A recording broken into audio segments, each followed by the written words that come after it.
Nagpasalamat ngayon ang mga biktima ng bagyong Yolanda dahil ng gobyerno ng panibagong pagkakataon na makapagsimulang muli.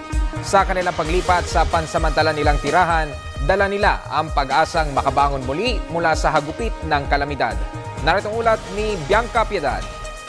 Naabutan namin ang ilan sa mga residente ng motocross racetrack bunkhouses na naglilinis ng kani-kanilang bagong lilipatan. Sila ang mga nakaligtas sa hagupit ng bagyong Yolanda ngunit wala nang babalikan ng mga tahanan dahil nawasak na ng bagyo.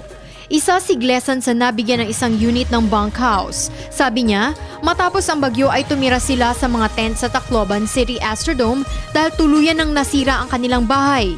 Ikinwento naman niya sa amin kung paano siya nakakuha ng isang unit sa tulong ng Department of Social Welfare and Development.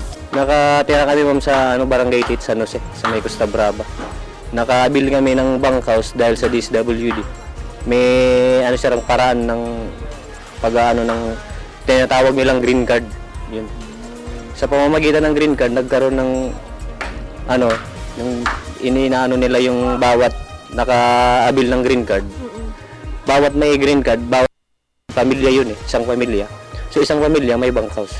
Gaya ni Gleson, mula din sa Tacloban City Astrodome si Aling Teresita, pero dalawa lang sila ng kanyang asawa sa lilipatang bunkhouse. Hindi tulad nila Gleson na 4 sa isang unit. Ilan linggo po kayo doon bago kayo nakalipat dito? Paano, 3 ng buwan kami doon. Kuwan pa man la, huibis mo la kami ay tagluya na, huibis. Huwebes lang kayo lumipat dito. Ilan po kayong dito sa pamilya na nakatira? 2 kami din Sa kabilang unit naman namin naabutan na nagwawali si Jeneline na kahit buntis ay hindi alintana ang konting ambon basta maihanda lang niya ang unit na lilipatan ng kanyang pamilya. Gaya ng mga sinabi ni Gleson at Aling Teresita, sinabi din niya na hindi mahirap na makakuha ng green card ng DSWD para mabigyan ng bunkhouse unit. Mahirap ba yung proseso bago kayo nakakuha ng green card? Ay hindi naman po. Okay nang masaya. Kahit pa paano. Taos-puso naman ang kanilang pasasalamat sa DSWD at local government sa pagbibigay sa kanila ng panibagong pagkakataon na makapagsimula muli. Maganda yung kasi kung hindi sa kanila wala kami nito.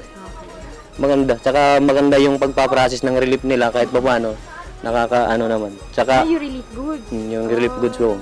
May siguro bawat 3 araw, 4 na araw nagpapadala sila ng relief goods na hapsak siguro. Hapsak yun Maganda. Salamat gap kami nga nakuananggap kami amon urokyanan na kuanla. Maraming salamat na lang. May 12 units ang bawat block ng bunkhouses at ang common kitchen kada unit ay 2, habang 4 naman ang common toilet and bathrooms. Kasabay ng paglipat ng mga residente sa pansamantala nilang tahanan ay ang pag-asang makakabangon silang muli mula sa hagupit ng kalikasan.